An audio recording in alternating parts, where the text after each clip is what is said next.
Yes, writing is a delicious agony. Wanting so much to get down on that paper what is in you, screaming or purring or whatever. And it's difficult. What's up, CLI Nation? This is Professor Hiram Sims coming to you live from the Sims Library of Poetry.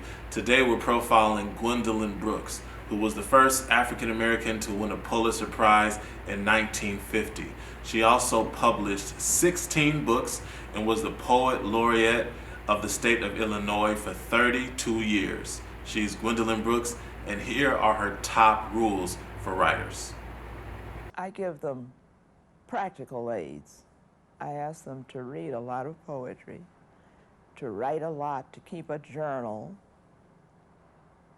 Some of them are frightened by that word journal, so I say keep a notebook in which you have your thoughts, your feelings, your worries, your angers. I just knew that I would write and keep writing as long as I was here, whether my writing was published or not.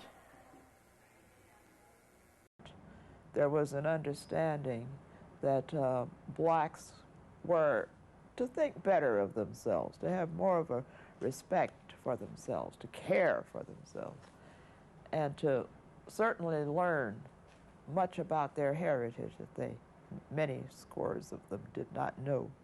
Everything can come out on that paper. You can put down anything that occurs to you. Well, at least I feel that way. I do meet a good many poets who say they cannot write down everything that they're thinking. Somebody might see it, but they don't want to see it. But I feel if you're that timid, you're not really a writer. Shortly after that, we went to another church to hear our own church, Metropolitan Community Center in Chicago, to hear Langston Hughes, and he was entirely different. This time my mother had armed me with manuscripts, and she insisted that I take these to Langston, and he stood right there and read them and said something like, "You're talented, keep writing. Someday you'll have a book published." That did mean a lot to a 16-year-old girl. After my mother told me I was going to be the lady poet, the Lady Dunbar, I believed every word she said. Of course, I know now that no one wants to be like another poet. You want to be yourself. Be yourself, I say in a little book for children who want to write poetry called Very Young Poets. Be yourself. Do not imitate other poets. You are as important as they are. Now, many children are quite astonished to have me tell them that they're just as important as Shakespeare and Sylvia Plath and Charles Simic. It's not a mystery for me. I know before I start writing what it is I want to achieve. So when I have achieved that I wanted to achieve, I stop. Many youngsters tell me, though, that they don't know when to stop, that they go on and on and on. And I recommend my idea to them, that they know before they start writing what it is they want to say. I'm very glad that women are speaking out for themselves. I felt that there was a danger there for black women in earlier times. I hope that time is over.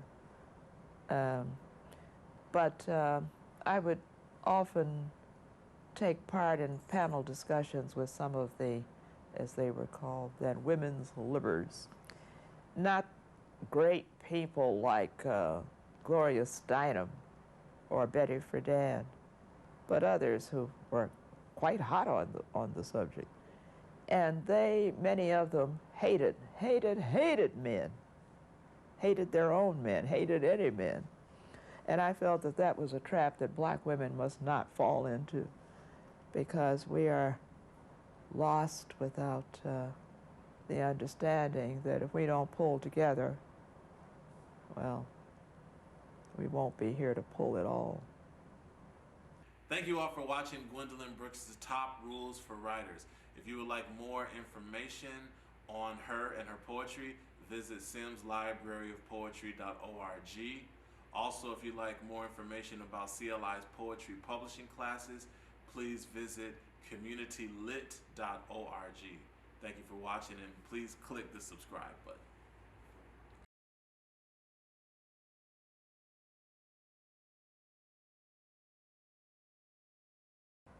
The pool players, Yeah. 7 at the Golden Shovel. We real cool, we left school, we lurk light, we strike straight, we sing sin, we thin gin, we jazz June, we die soon.